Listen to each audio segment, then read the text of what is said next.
That is true.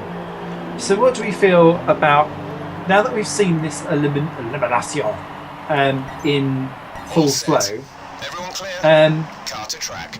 if I kick things off with the first of many of my issues with it, we've got in England a new TV channel that is broadcasting Formula One, and they didn't know the rules, and they were disagreeing with the rules as it was unfolding in front of us. They clearly didn't understand it. Sauber and Haas clearly didn't understand it, since they were incapable of actually getting a car across the line with enough time to go. What the fuck were they all talking and doing about? I think, they said, we were caught out, but you'd sort of think this is something that they pay strategists a lot of money for, to sort of work this out. Spends millions of pounds making an F1 team and an F1 car, forgets to buy a stopwatch and a calculator to understand what 90 seconds really means. And actually, it's not 90 seconds, it's... Oh, hang on. 90 times 2, 180. There you go. Hire me, bitches. Hire me. Is the problem. And actually, it takes slightly longer to get round Melbourne with an in and out lap. So you need to be out on track when the previous person is hitting the clock on elimination for you to even get your lap in. It's smacked of we don't have a fucking clue. That's the thing David Coulthard raised during the coverage that to be fair, I respected him for bringing it up, right? Because it can't go down well at Channel 4 HQ or at Formula One management for the commentator on. I think it's probably, or at least the BBC was, probably the most watched F1 coverage in Europe, if not the world. For that, sort of key commentator to come out and just openly say this is rubbish, and the point he raised was that when someone's pushed into the elimination slot, it's not deciding the elimination of just one car, but two. Yes.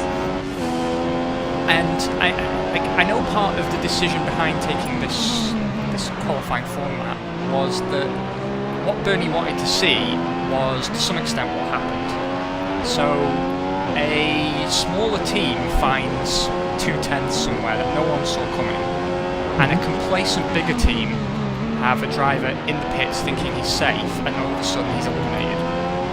Yeah, because he can't get out in time. And I can see on paper why that might appear to be a good idea, but lots of things appear on paper to be a good idea that in reality are not. And I just think it smacks, like you say, of not being organised enough in the concept stage. Really not giving it the thought that was truly necessary. Even an idiot could have seen what would have happened at the opening of Q1, and it's exactly what happened. Not that I'm against racing action or anything, but Grosjean impeding Hamilton like that was completely unnecessary.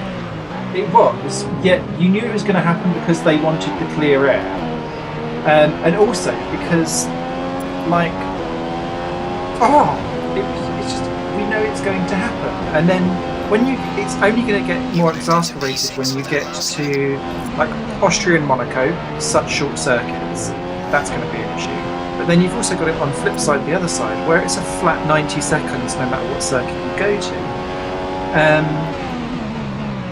When you get to Spa or Austin or Azerbaijan, I think it would be quite a long time circuit as well.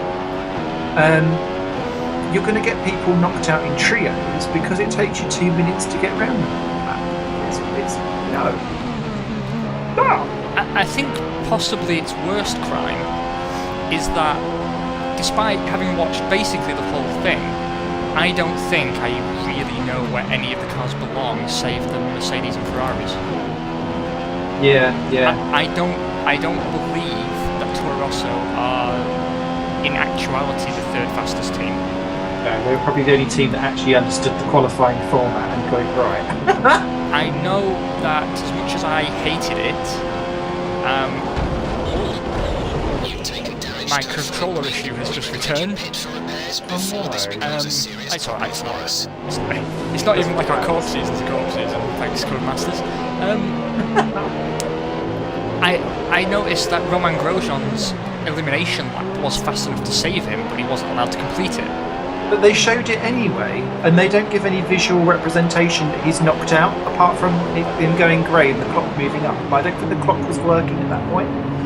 So with Gutierrez as well, they showed them after you saw more of them once they were eliminated, completing a lap that would have been fast enough to go P4 or P5, and God knows how that would confuse anyone.